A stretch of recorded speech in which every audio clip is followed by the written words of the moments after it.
أعوذ بالله من الشيطان الرجيم. بسم الله الرحمن الرحيم. الحمد لله الذي لا يبلغ مدحته القائلون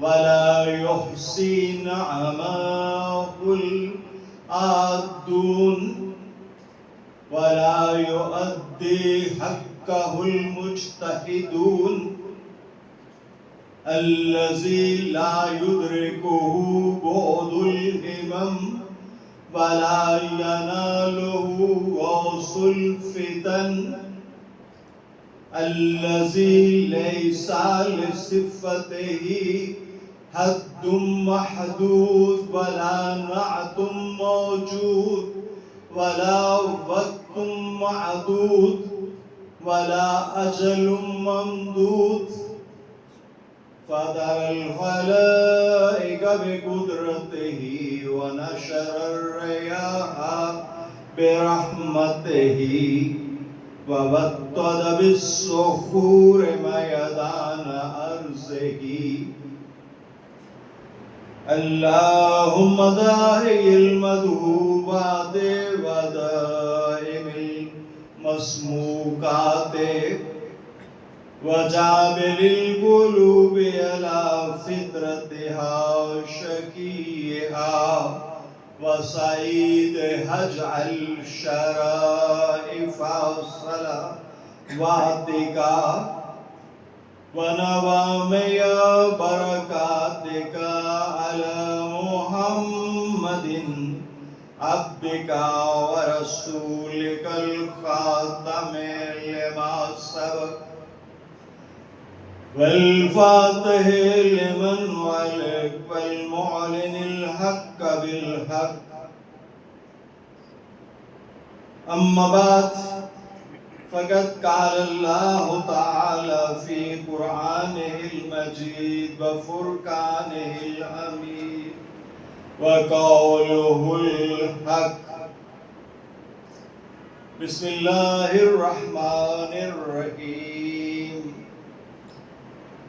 أفكلما جاءكم رسول بما لا تحوى أنفسكم استكبرتم ففريقا كذبتم وفريقا تقتلون صدق اللهم صل على محمد وآل محمد. ارباب فهم و دانش، رب لم یزال سورہ بقرہ میں فرما رہا ہے، آیت کا نشان ہے 87. اَفَكُلَّمَا جَاءَكُمْ رَسُولٌ، کل کے کل رسول جو آئے، بِمَا لَا تَحْوَى، وہ تمہاری ہوا و ہوس کے خلاف پیغام لے کر آئے. جتنے بھی رسول آئے وہ بغیر کسی استثناء کے انسانوں کی ہوا و ہوس کے خلاف پیغام لے کر آئے. انفسکم مستکبرتم، تو تم استکبار کرتے ہوئے ان کے خلاف اٹھ کھڑے ہوئے. تو تم استکبار کرتے ہوئے ان کے خلاف اٹھ کھڑے ہوئے. فَفَرِيقًا كَذَّبْتُمْ، تو انسانوں میں سے ایک فریق نے ان کی تکذیب کر دی، ان کو رسول نہیں مانا. وہ فریقاً تقتلون، اور جو دوسرا فریق تھا جو ظاہراً ان پہ ایمان لایا، ان میں سے کچھ لوگوں نے ان کو قتل کر دیا. اب خالق کے کائنات، خالق کے جن و بشر انسانوں کو دو براڈ کیٹیگریز میں تقسیم کر رہا ہے. ایک وہ انسان جو اللہ کی طرف سے فرستادہ رسول تھے، ان کو انہوں نے مانا ہی نہیں. اور دوسری جو کیٹیگری ہے ان لوگوں کی تھی کہ جنہوں نے بظاہر تو مان لیا، لیکن انہوں نے اپنی خواہشات کے خلاف ان کی تعلیمات کو جانا، تو اس بنا پر انہوں نے ان کو قتل کر دیا. بالکل سملر آیت جو ہے وہ انجیل میں بھی ہے. بہت اچھے. جیسی آیت ہم نے آپ کو قرآن کی سنائی سورہ بقرہ، یاد رکھیے گا کہ کوئی رسول ایسے نہیں ہوئے کہ جن کو قتل نہ کیا گیا. اور قتل کی وجہ کیا بنتی رہی کہ پیغمبر تعلیم دیتے تھے ہوا و ہوس کے خلاف، اور جو ان پہ ایمان بھی لے آتے تھے وہ ان کی تعلیمات کی تاب نہ لا کر ان پیغمبروں کو اپنے مفاد کے خلاف جانتے ہوئے ان کو قتل کر دیتے. اب کسی ایک پیغمبر کا یہ معاملہ نہیں ہے. جب اللہ افکل ما کہہ رہا ہے تو وہاں پہ کوئی استثناء نہیں چھوڑ رہا. کل کے کل رسول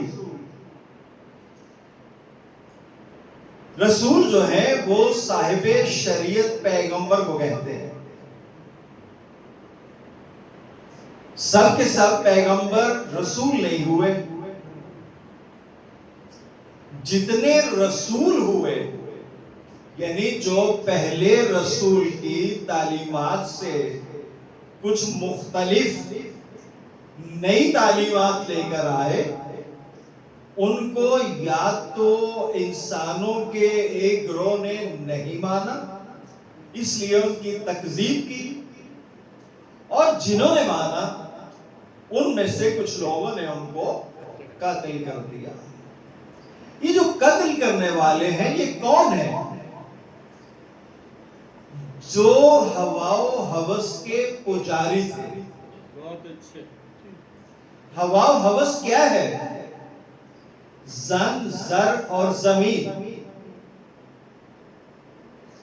تین ہی حرف جو ہے ہوا کے ہیں، ہے، واو، چھوٹی ہے، اور تین ہی چیزیں ہیں جن سے انسان جو ہے اس دنیا میں خود کو اسٹیبلش کرنے کی کوشش کرتا ہے. آپ اسٹیبلشمنٹ کا لفظ بہت استعمال کرتے ہیں، مگر کبھی آپ نے سوچا نہیں کہ وہ اسٹیبلشمنٹ جو ہے وہ ہے کیا؟ اسٹیبلشمنٹ کیا ہے؟ انسانوں کا وہ گروہ جو خود کو اس کائنات میں اسٹیبلش کرنے کے لیے زن، زر اور زمین کو اپنے ساتھ چپکا کے رکھے، یہ جانتے ہوئے کہ یہ تینوں چیزیں اس کو اس کائنات میں بقا دیں گی، اسے باقی رکھیں گی، وہ فنا نہیں ہوگا. لیکن حضرات محترم، جو خود فانی ہو وہ کسی کو بقا کیسے دے سکتا ہے؟ نہ زر رہنے کا ہے، نہ زن رہنے کی ہے، نہ زمین رہنے کی ہے. یہ سبھی چیزیں استعمال کر کے شیطان لبھاتا ہے اور اس کے بہکاوے میں آ جانے والے انسان اپنی ہوس کی آبیاری کے لیے اس کے پیچھے پیچھے دم ہلاتے پھرتے.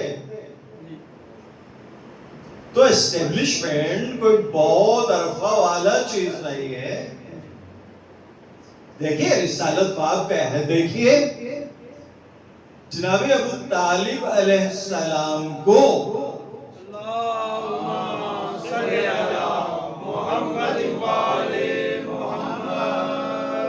نگہبان رسالت سمجھتے ہوئے ان کے پاس آتے ہیں کہ بھتیجے سے کہو کہ جتنا مال لینا ہے لے لے، جس خوبصورت لڑکی پہ ہاتھ رکھتا ہے رکھے، لیکن یہ جو رسالت کا کام لے کے چلا ہے یہ نہ کرے. تو اللہ قرآن میں یہی تو کہہ رہے ہیں کہ رسول جتنے بھی آئے وہ انسانوں کی ہوا کے، ان کی ہوس کے، ان کی ہرس کے دشمن تھے. اس لیے اللہ نے انسانوں کو روکا کیا کہہ کر وَلَا تَتَّبِعِ الْهَوَىٰ فَيُضِلَّكَ عَن سَبِيلِ اللَّهِ. جو ہوا ہے اس کی پیروی مت کرو. ہوا کی پیروی مت کرو. کیوں؟ فَيُضِلَّكَ عَن سَبِيلِ اللَّهِ. یہ تمہیں اللہ کے راستے پہ جانے سے روک دے گی. یہ تمہیں اللہ کے راستے پہ جانے سے روک دے گی. جب یہ اللہ کے راستے پہ جانے سے روکتی ہے تو اللہ کا راستہ ہے کیا؟ جب یہ صحابہ کرام رسول اللہ سے پوچھتے کہ یہ جو صراط مستقیم ہے یہ ہے کیا، تو علی چونکہ ہر وقت رسول کے ساتھ اس طرح رہتے تھے جیسے کہ اونٹنی کا بچہ، تو علی سامنے موجود ہوتے تو رسالت مآب ان کی طرف اشارہ کر کے کہتے الصراط صراطک. اے علی تیرا راستہ اللہ کا راستہ ہے. اللہ کا راستہ تیرا راستہ ہے. مطلب یہ کہ جو ہوا کی اتباع کرے گا وہ علی کے راستے پہ نہیں چل سکتا. علی کا راستہ ہوا کا راستہ نہیں ہے. علی کا راستہ خدا کا راستہ ہے، ہوا کا نہیں، خدا کا راستہ ہے. اس لیے اللہ کہتا ہے کہ هو الذی ارسل رسولہ بالہدی، کہ وہ ہے. اپنی تعریف کرتے ہوئے اللہ کہتا ہے کہ وہ ہے جس نے ایک رسول کو ارسال کیا اور اس کے ساتھ ایک خدا کو بھیجا. مولوی صاحب ترجمہ کرتے ہیں، کہتے ہیں کہ ایک رسول آئے اور وہ ہدایت لائے. یعنی کوئی رسول مولوی صاحب کے نظر میں ایسے بھی آتے رہے جو ہدایت کے بغیر تھے. رسالت باب ہم چونکہ آخری امت ہیں لہذا آخری پیغمبر کی بات کر رہے ہیں کہ اللہ اپنا تعارف کیسے کروا رہا ہے کہ هو الذی ارسل رسولہ بالہدی، کہ وہ ذات ہے، وہ اللہ وہ ہے جس نے ایک رسول کو ارسال کیا اور اس کے ساتھ خدا کو بھیجا. اب خدا جو ہے یہ مجسم نہیں ہے، یہ ایبسٹریکٹ نون ہے. ایبسٹریکٹ نون جب تک کسی ذات میں مجسم نہ ہو، پرسونیفائی نہ ہو، آپ اس کو نہیں دیکھ سکتے۔ بہادری ایک ورچو ہے۔ یہ آپ کو کہا جائے کہ دکھائیے بہادری کیسی ہوتی ہے، نہیں دیکھ سکتے، آپ نہیں دکھا سکتے۔ آپ کسی بہادر کا نام لیں گے، آپ کہیں گے کہ اس کائنات میں سب سے بڑے شجاع علی ابن ابی طالب، نعرہ حیدری، شجاع ہیں۔ ہم نے کہا صاحب شجاع تو ہیں، شجاعت کو ان سے الگ کر کے دکھائیے۔ آپ نے کہا بھلا یہ کیسے ممکن ہے؟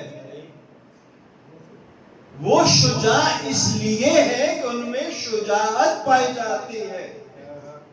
تو جو ورچو ہو، جو خوبی ہو، جو وصف ہو، وہ اصل شخص سے الگ کر کے نہیں دکھایا جا سکتا۔ یہ تو بہادری کی بات ہو رہی ہے، شجاعت کی بات ہو رہی ہے۔ جب آپ سے کہا کہ چلو آپ بزدلی دکھا دو، آپ نے کہا اوہ میں، اور یہ پہاڑی پہ سامنے دیکھو، وہ صاحب جو پہاڑی بکری کی طرح ناچ رہے ہیں، وہ اپنی زبان سے خود کہتے ہیں کہ میں بھاگ کے ایک پہاڑی پہ چڑھ گیا اور میں یوں ناچ رہا تھا جیسے کہ پہاڑی بکری۔ آپ نے کہا اچھا اگر ابھی بھی سمجھ نہیں آئی تو چلو ان کو بھاگتے ہوئے دیکھو۔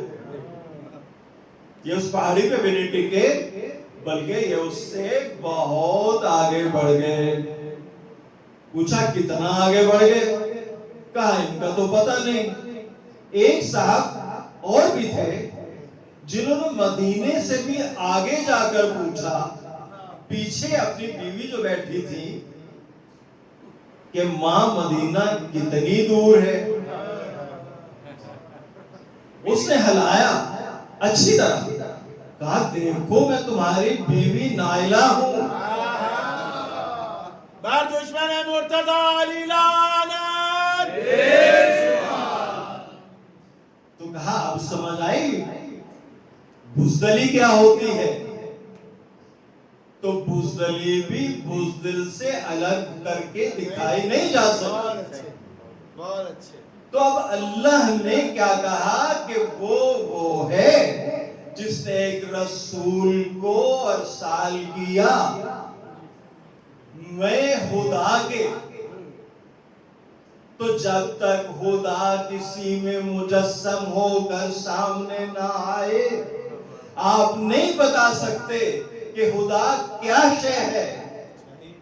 جیسے آپ نے ہوا کو دیکھا کہ ہر وہ شخص جو زنزر اور زمین کا تابع ہو جاتا ہے اس کائنات میں خود کو اسٹیبلش کرنے کے لیے،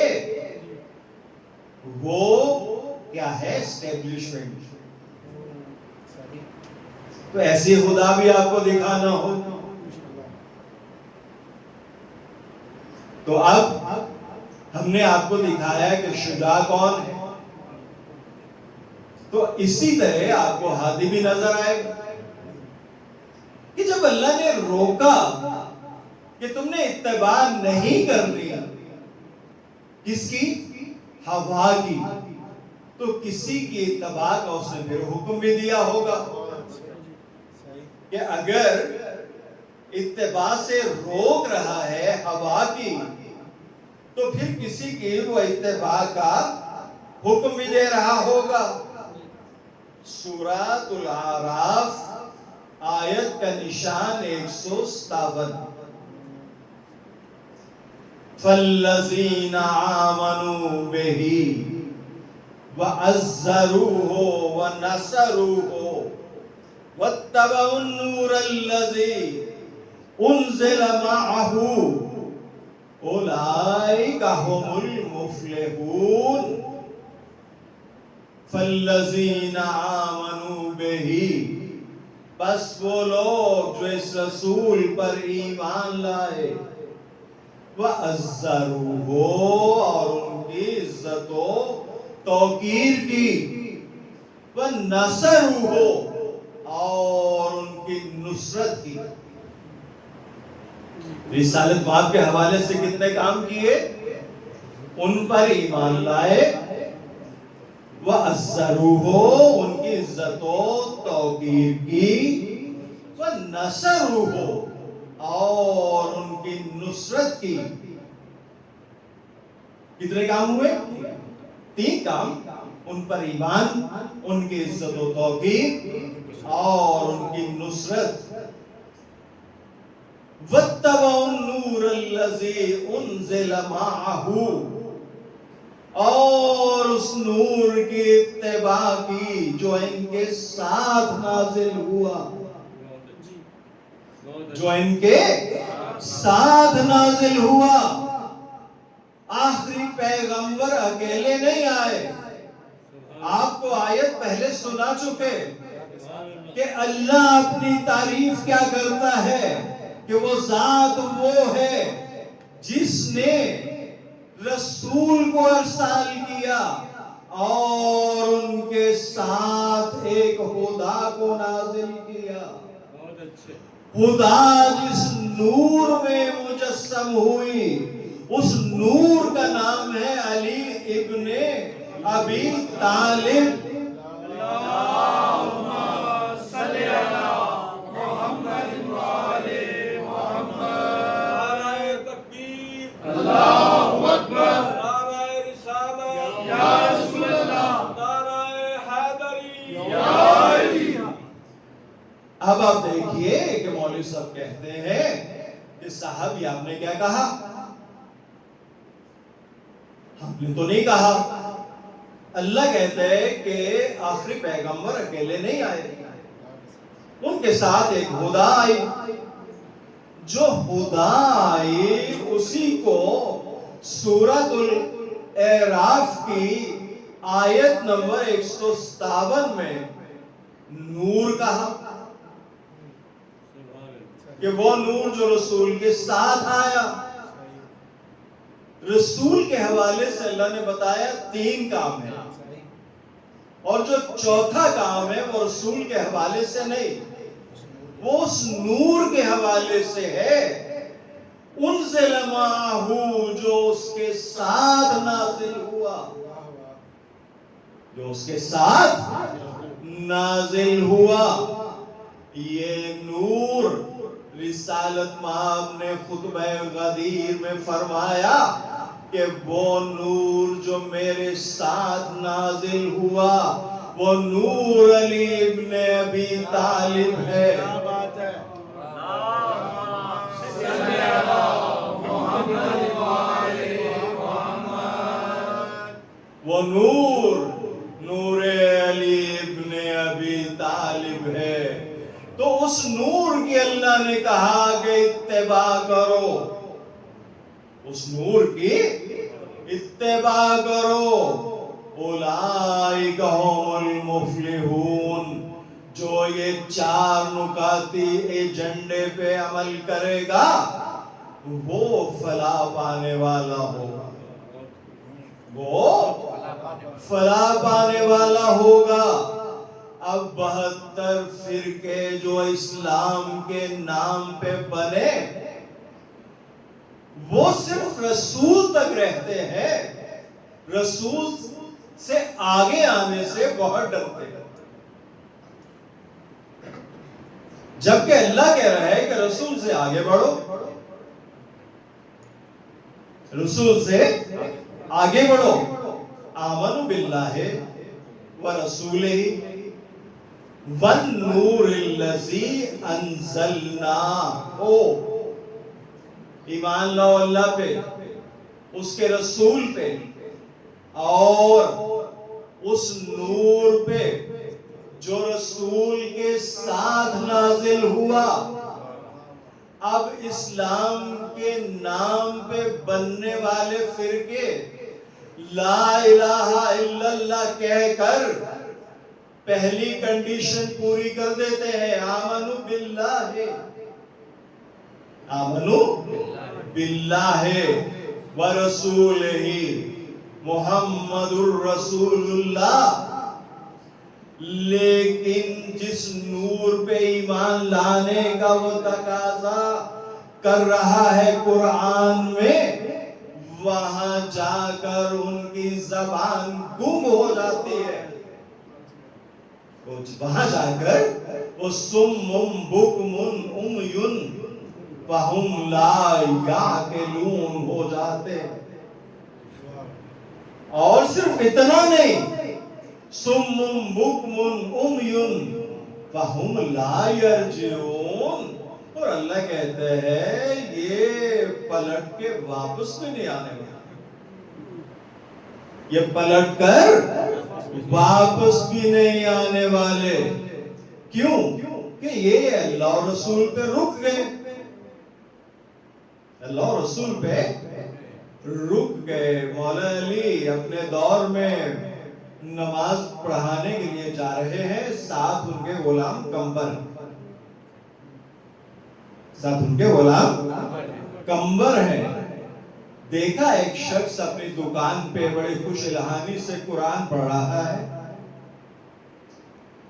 کمبر جو ہے انہوں نے کہا کہ مولا دیکھیے کس خوش الہانی سے یہ قرآن پڑھ رہا ہے۔ مولا نے فرمایا کہ کمبر آؤ، یہ جہنمی ہے، یہ جہنمی ہے، قرآن پڑھ رہا ہے۔ کمبر گئے مسجد میں، مولا نے نماز پڑھائی، نماز پڑھانے کے بعد لوگ مصافحہ کرنے کے لیے سرکل میں کھڑے ہو گئے۔ کمبر وہیں واپس آئے تو وہ صاحب ابھی بھی قرآن پڑھ رہے تھے۔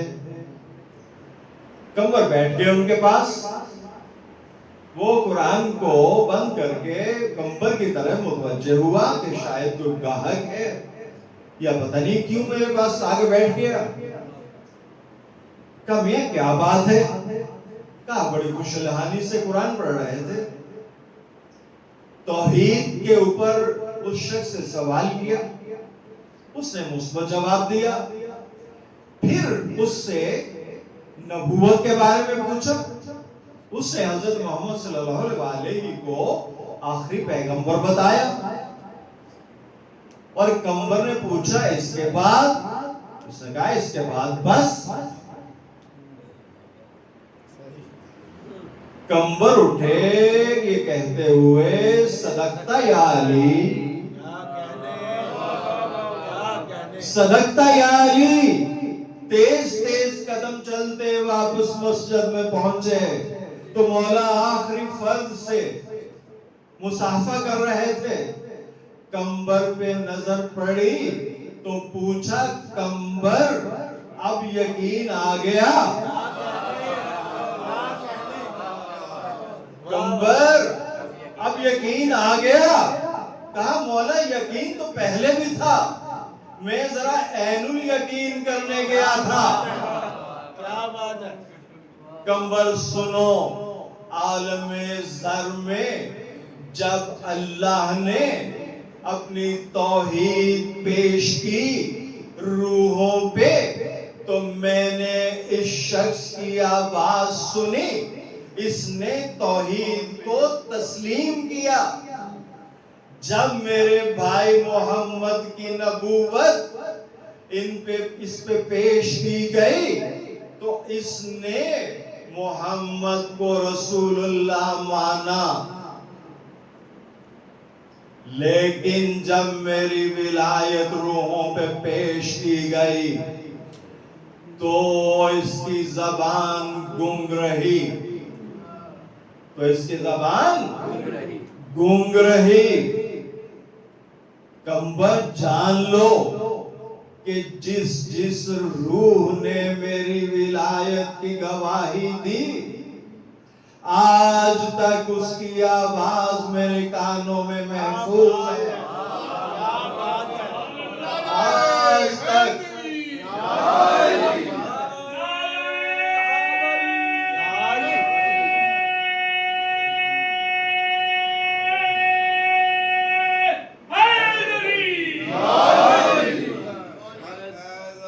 تو جن کی زبان کہیں بھی کسی بھی مرحلے پہ توحید و نبوت کے بعد گم ہو جائے تو جان لیا کرو کہ یہ عالم زر سے ہی اس ولایت کو نہ ماننے کا پاپ کرتا چلا آیا ہے. یہ آج کی بات نہیں ہے. کہتے ہیں جی یہ تو امریکہ نے پھیلا دیا. علی کیا امریکہ کے دوست ہیں؟ بہت اچھے. علی کو ماننے والے کیا امریکہ کے دوست ہیں؟ نہیں ہے. تو بھیا امریکہ کیوں کر پھیلائے گا؟ امریکہ کیوں کر پھیلائے گا؟ تو جو خدا رسول کے ساتھ آئی وہ خدا ہے علی ابن ابی طالب.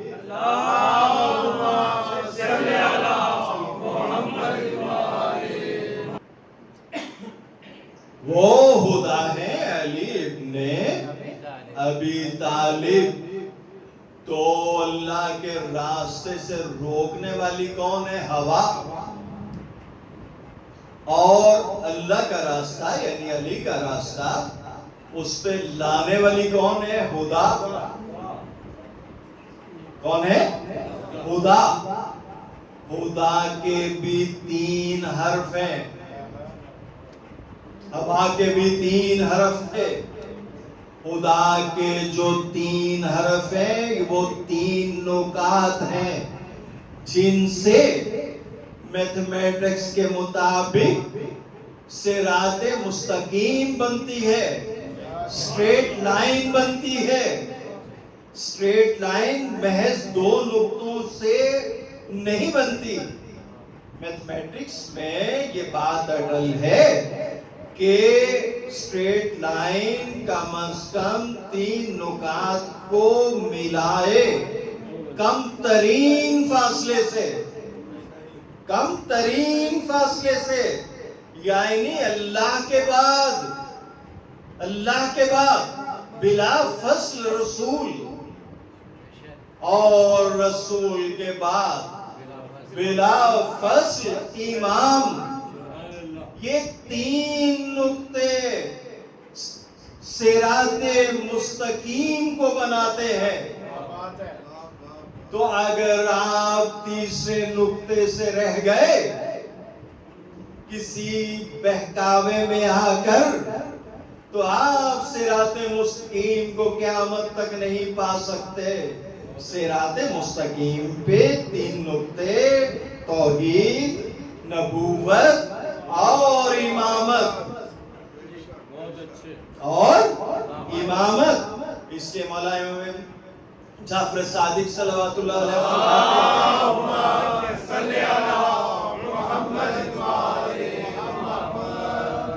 کہ تم جہاں جہاں گواہی دو اللہ کی توحید کی، محمد کی نبوت کی، وہاں فوراً بلا فصل گواہی دو علی ابن ابی طالب کی امامت کی.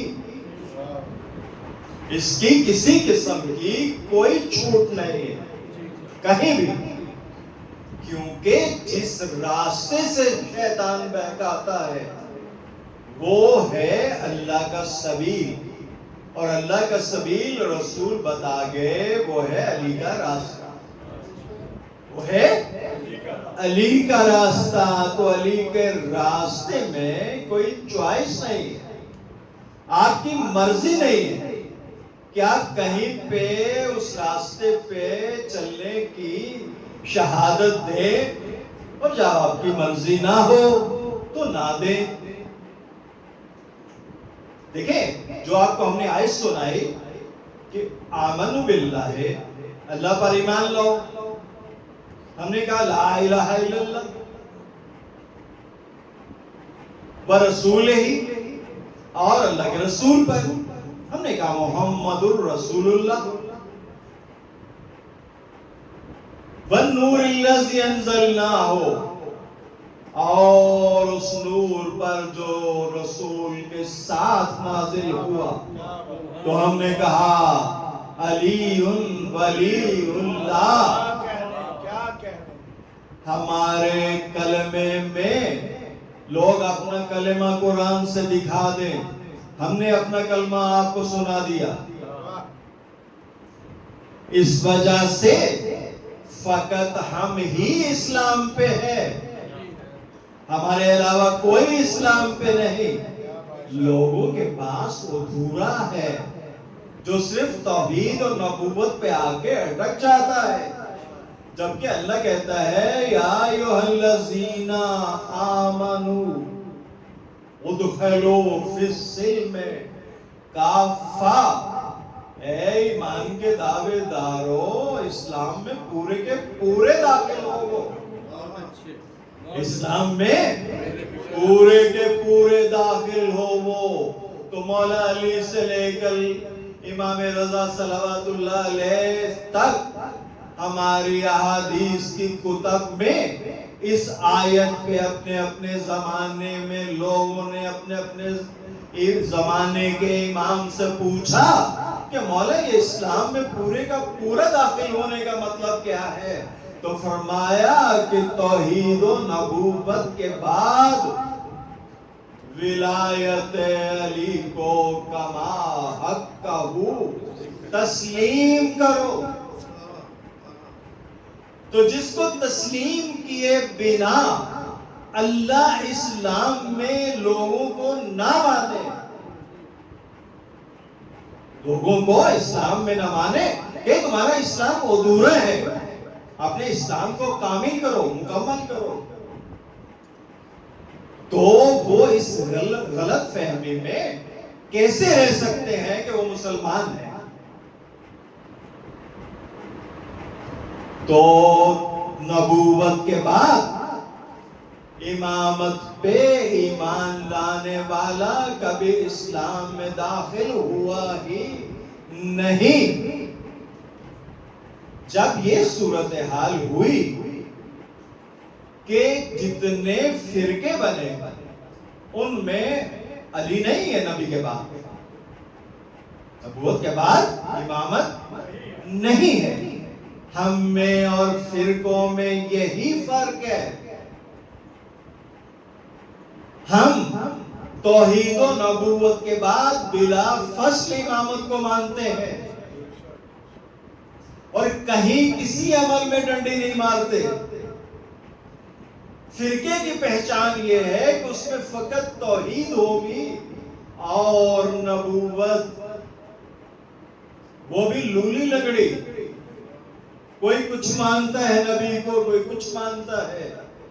حتیٰ کہ اس صدی میں جو تبلیغی جماعت اٹھی اس نے تو اللہ کی ٹانگ بھی جہنم میں ڈال دی کہ تاکہ جہنم جو کہہ رہی ہے حل من مزید حل من مزید، اس کی زبان بند ہو. دیکھیں نا کیسا اسلام ہے کہ جس میں جسم و جسمانیت نہ رکھنے والا اللہ، اس کی بھی ٹانگ آ گئی اور وہ ٹانگ کو ڈالا بھی کہاں؟ جہنم میں. یعنی 72 فرقوں کے نزدیک اللہ بھی جہنم سے مبرہ نہیں ہے. تو جن کا اللہ جہنمی ہو وہ کس جنت کے خواب دیکھ رہے ہیں؟ ہے ممکن نہیں ہے نا. اور دیکھیے آگے آگے آپ دیکھتے جائیں گے بڑے عجیب و غریب عقائد ہیں کہ رسالت مآب معراج پہ گئے اور وہاں کیا کس لیے گئے وہ ابھی آپ ایک طرف رکھ دیجئے.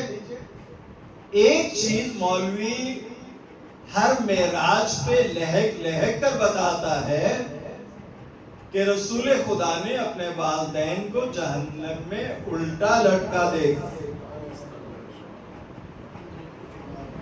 دیکھ کے کہا بارے الہ یہ میرے والدین، کہا کہ رسول یا ان کو بخشوا لے یا امت کو بخشوا لے. تو وہاں مولوی صاحب خوب زور لگا کے لہک لہک کے گاتے ہیں کہ رسول نے فرمایا امتی امتی امتی. اب احساس سعادت مند بیٹا کہ جو نعوذ باللہ ماں باپ کو بھی جہنم میں لٹکتا ہوا دیکھ کے اسے ماں باپ پہ ترس نہ آئے، امت کا خیال رہے. اب جس نگہبان نے رسول کو بچایا کفرستان سے، وہ نگہبان رسالت بھی جہنم میں. کہا کہ جو انہوں نے رسول کی نصرت کی، رسول کا ساتھ دیا، اس کے بلبوتے پہ ان کے بس جو ہے وہ جو پاؤں ہیں ٹخنوں تک وہ جہنم میں ہوں گے، وہ جہنم میں ہوں گے. اور جس سے ان کا بھیجا جو ہے وہ کھول رہا ہوگا اور وہ کھول کھول کر بے رہا ہوگا. کیا سمجھے آپ؟ دیکھیں جس کے پاس جو ہوتا ہے وہ وہی کسی کو دے سکتا ہے، وہ وہی کسی کو دے سکتا ہے.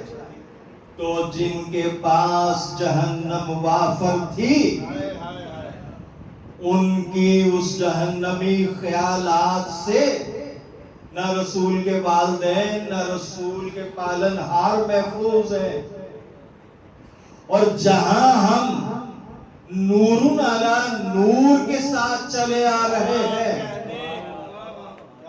وہاں ہمیں مکمل یقین ہے کہ ہم ہی فقط اسلام پہ ہیں اور آگے جا کے جنت نہیں ملنی ہمیں.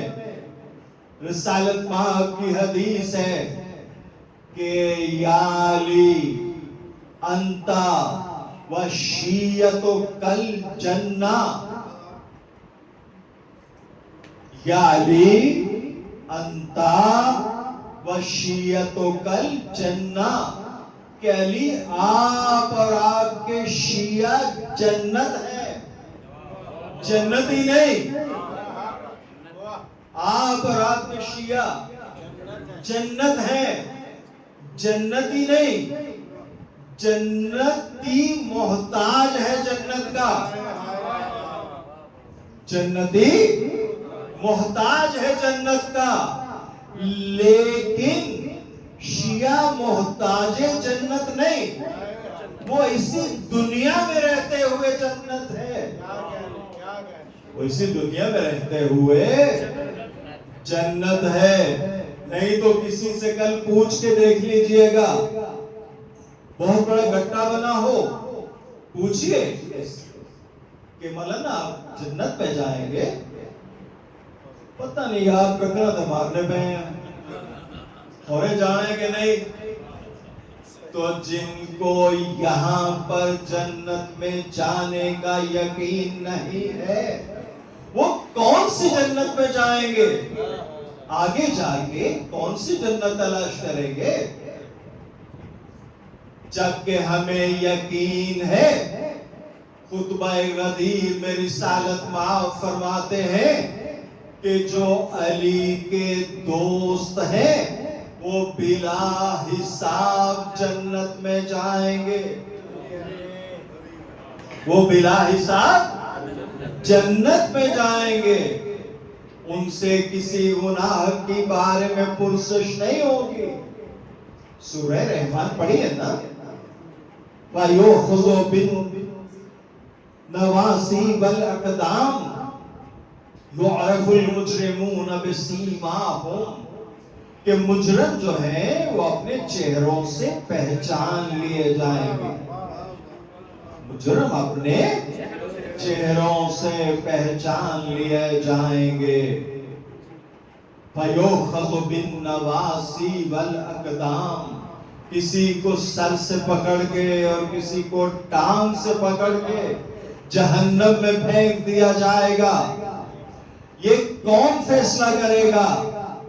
علی ابن ابی طالب جو قسیم النار والجنہ ہے. نعرہ حیدری. جو قسیم النار والجنہ ہے. تو ادھر کیا تھا کہ ابو طالب کا بھیجا کھول رہا ہے. ایک عمومی نے مولا علی سے سوال کیا کہ علی سنا ہے لوگ کیا کہتے ہیں کہ آپ کے بابا جو ہے. مولا کا چہرہ سرخ ہو گیا. اسے پوچھا کہ ابو طالب کا بیٹا علی ہے جو قسیم النار والجنہ ہے, تو اس کے ہوتے ہوئے ابو طالب جو ہے کیسے جہنم میں ہے؟ فرمایا کہ ابو طالب کا نور ہم پنجتن کے نور سے بھی زیادہ ہے.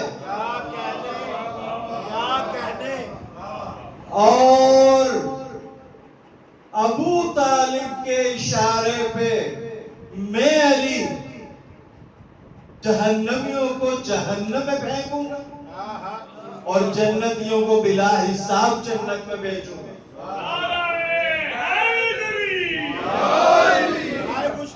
سرکار ابو طالب علیہ السلام بواز بلند تر سلامات.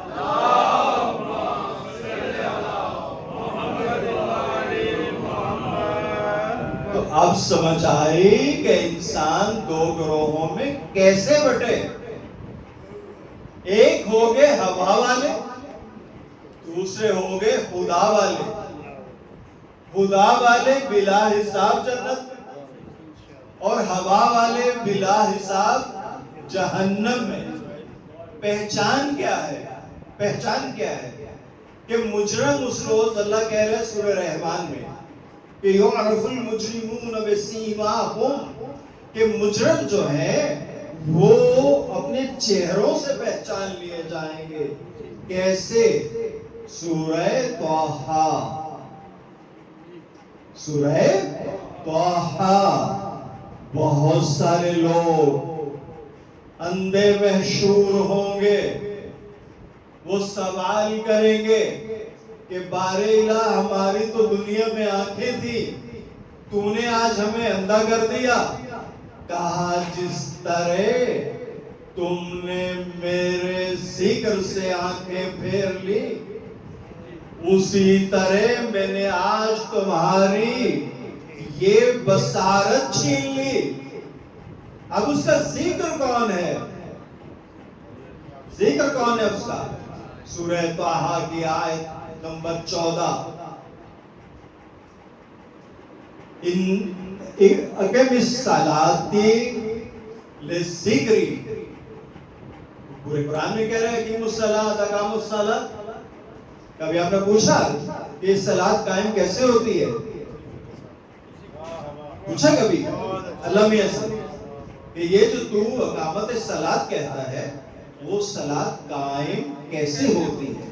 تو اس نے سورہ طٰہٰ میں بتایا کہ اقم الصلاۃ للذکری میں جو قیام صلاۃ ہے وہ میرے ذکر کا نام ہے. وہ ذکر کون؟ جس سے 72 فرقوں نے آنکھیں پھیر لی. 72 فرقوں نے آنکھیں پھیر لی. وہ ذکر ہے علی ابن ابی طالب.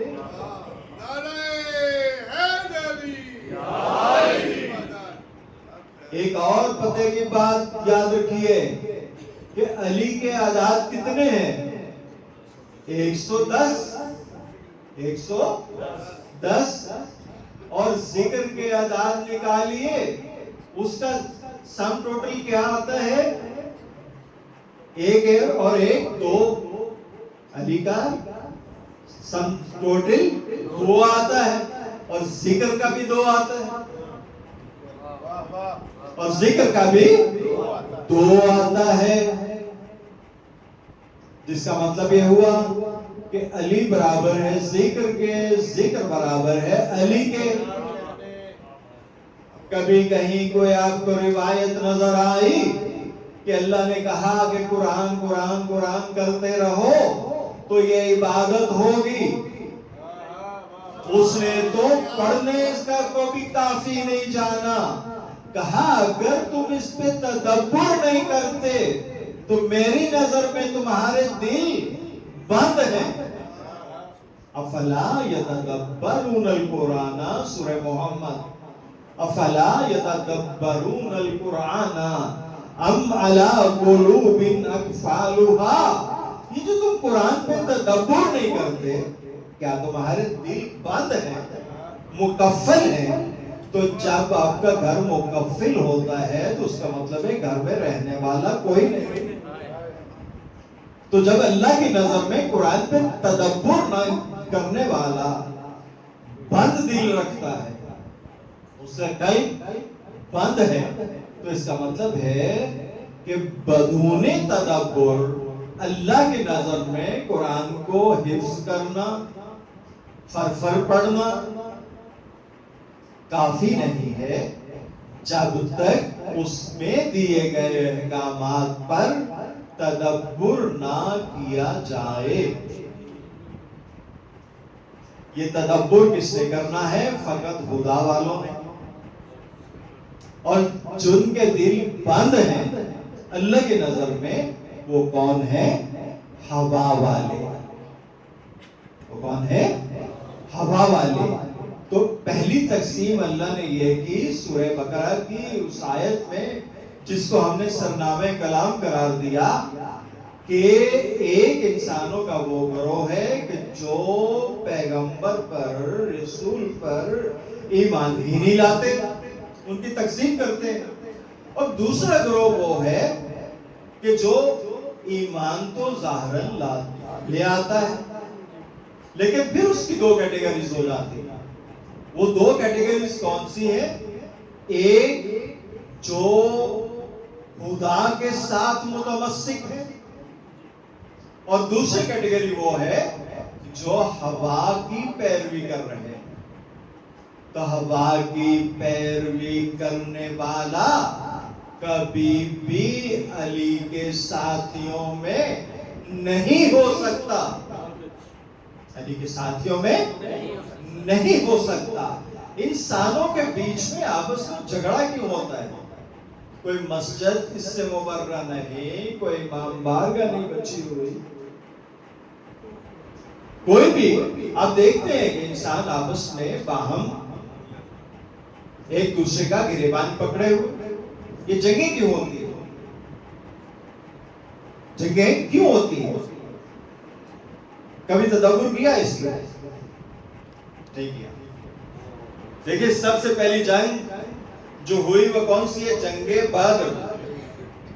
جنگ بدر سورہ حج کی آیت نمبر 19، اس میں اللہ فرما رہا ہے کہ ہازان خصمان اختصموا فی ربہم.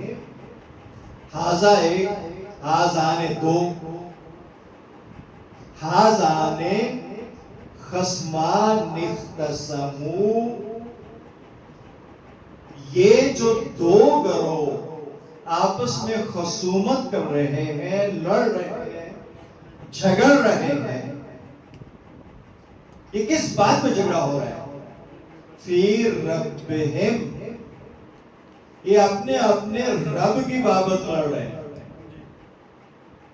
اپنے اپنے رب کی بابت لڑ رہے ہیں.